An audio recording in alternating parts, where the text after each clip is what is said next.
samurais and sushi, dependable cars and bullet trains, robotics and anime. There is much that Japan is unique for. Indeed, the land of the rising sun has given birth to numerous breakthroughs in the realms of technology, arts and culture. And despite its economic slowdown in the past decades, Japan remains a formidable leader in many important areas. One such example is found in Japan's Uniqlo story, which unveils Japanese leadership in the clothing industry. In fact, the Uniqlo story is truly unique this time, and here's why. Because Uniqlo is distinctively emblematic of how Japan has maintained its relevance in a global economy that seems to have run out of steam. What's more, and most importantly, Uniqlo has actually and truly become Asia's largest fashion retailer. In the past decade, it has exploded in size, and branches have sprung up in swarms across the Asia-Pacific, the Americas, and across the malls of London. I mean, uniqueness aside, this retail is truly the new king of the industry, capturing the envy of numerous rivals around the world. Not to mention its popularity is skyrocketing, and the brand sparkles with desirability, modernity, and the all-too Japanese seal of quality. So, without further ado, let's uncover how this nation gave birth to yet another pioneer. Okay, so before 1984, there was no Uniqlo. Back then was a humble little clothing store called Ogiri Shoji that first surfaced in 1949. Situated in a little-known industrial town called Ube, Ogiri Shoji offered a range of fashionable, stylish, and functional clothing to its factory-grinding neighborhood. Since it was situated in an industrial town full of coal mines, factories, and whatever else that spews a massive cloud of smoke, the presence of Uniqlo brought a bit of fashion and flair to the otherwise smoke-filled town.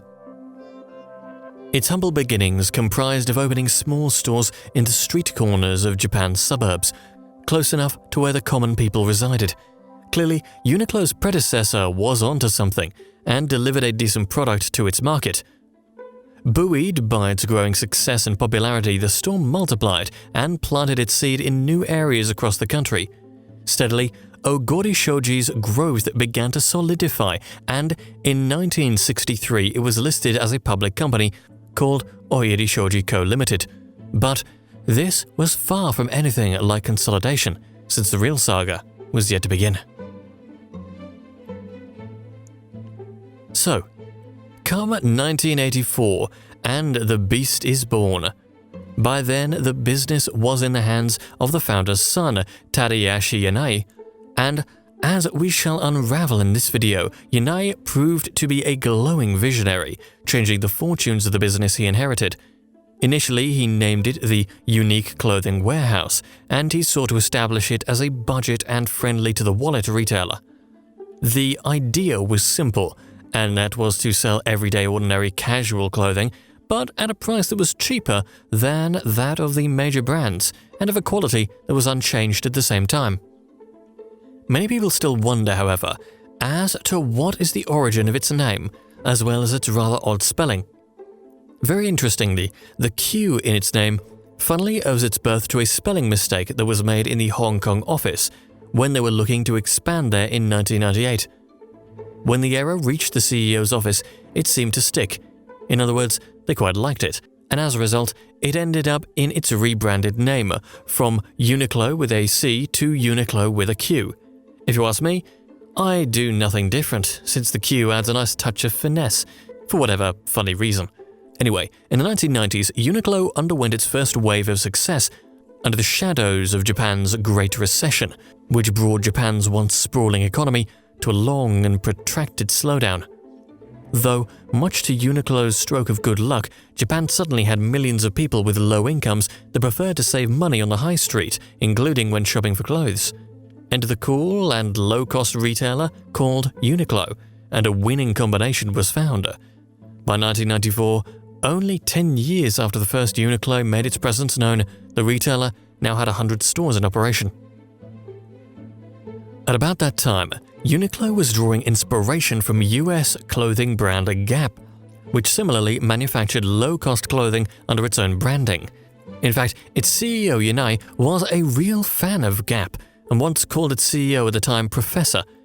Furthermore, by 1998, Uniqlo opened its first store in Tokyo, which, unlike previous stores, sold clothes branded with Uniqlo's logo instead of relying on selling externally branded clothes. Soon enough, Uniqlo began to cement its sense of identity in the clothing market. Not losing sight of its ambitious goals, Uniqlo launched a fleece apparel campaign in 1998. Its mass-produced fleeces, which were available in a multitude of colors and minimalist designs, took the nation by storm, resulting in yet another surge in its popularity as a brand. And like any business, it did see a few dips and bumps, however quickly took off again after minor adaptations in its products range. The first significant rout in its profits took place in the 2000s. After a decade of soaring revenue, perhaps the economy had returned to shape or the consumer taste had changed, or both. Whichever though, Uniqlo was determined to stay in the game. So it released a newly expanded women's range, which then returned the company to a healthy profit level. At one point, in about 2002, Uniqlo even decided to branch out into the food business. But it didn't take long for them to realize that they make better clothes than they'd ever be able to do with food. Later, when the buzz of Uniqlo was growing, the company decided to open hundreds of stores around the world. However, maybe the growth took place too quickly. Because, and unfortunately, many stores failed to make inroads into their respective markets. As a result, many were forced to close down.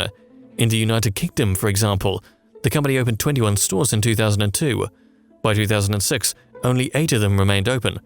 According to the company's executives, it was diagnosed that the company grew too fast, and well before it had developed a solid brand and fan base. However, that was a lesson they learned well. In the coming years, Uniqlo decided to focus on its few flagship stores and in building a loyal fan base before sparking another freak-fire growth spurt. Nevertheless, despite the growing pains, the only way for Uniqlo was up. Upon further refinement of its branding and product range, the company stormed into the 21st century on a strong note. Gradually, it began to make its presence known in many leading high streets of the world. Large flagship stores popped up in Oxford Street, London, as well as Shanghai, Istanbul, Jakarta, Ho Chi Minh City, Bangalore in India, and Dhaka in neighboring Bangladesh. Truly, its model of fast fashion at moderate prices has taken the world by storm. And the numbers speak for themselves. By 2020, Uniqlo had more than 2,000 stores scattered across 22 countries, with a third of them in Japan alone. At its fastest rate of growth, it was opening 3 stores every week. But this time, the brand had a familiar appeal to it and a message that resonated with the customer. So, there was no going back, no growth pains, and no heartbreaking store closures. Nothing but phenomenal growth and expansion. Living up to its philosophy, Uniqlo was changing clothes, changing conventional wisdom, and changing the world. How did it achieve that, you may ask? To understand the forces behind its resurgence, it helps to dig deeper into their business model, philosophy, and unique selling points, which they truly doubled down on whenever they hit a dip. In 3 pillars, its offering can be summarized as clothing with reasonable pricing, quality fabrics, and a self-service model for a convenient shopping experience. In essence, Uniqlo's line offers a range of clothing that delivers on its promise without shortchanging the customer on durability or quality.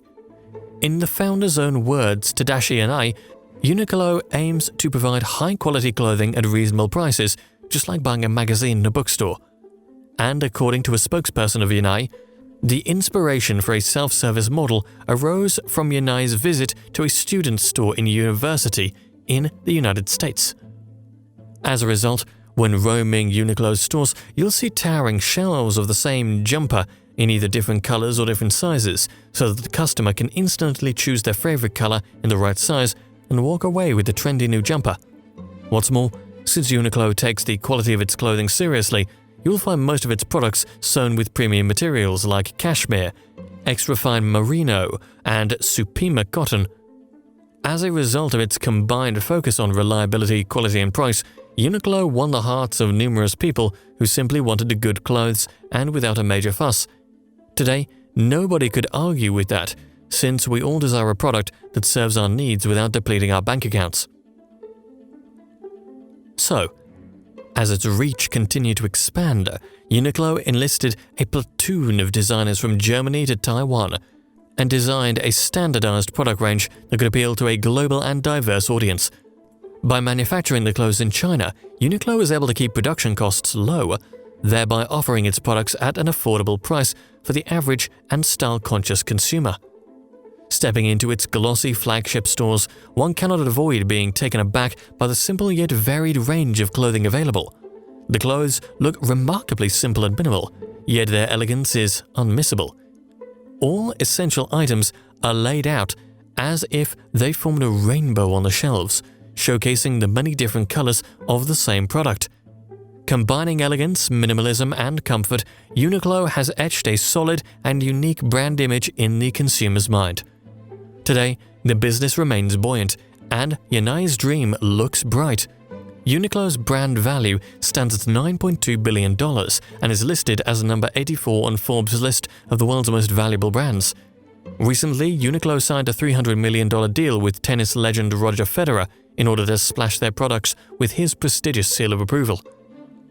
Moving on to the CEO, with a net worth estimated at over $29 billion, Tadashi Yanai is listed on Forbes as the 31st richest man in the world and, unequivocally, the wealthiest man in Japan. Though even he hasn't forgotten the journey that took him there, he adopts a reassuringly humble approach to his phenomenal success story. In an interview with the Daily Telegraph in 2016, Yanai aptly stated, "I might look successful, but I've made many mistakes. People take their mistakes too seriously. You have to be positive and believe you will find success the next time." And honestly, with that spirit, Uniqlo is only poised for further triumphs on the road ahead. So, have you ever visited a Uniqlo store? Which of their products range is your favorite? Share your thoughts in the comments section below. If you've enjoyed this, please consider giving this video a thumbs up and subscribing. Thank you all for watching. I'll see you soon, continuing to share great business stories past and present and whatever else happens in the business world. So thank you all, and have an excellent rest of your day.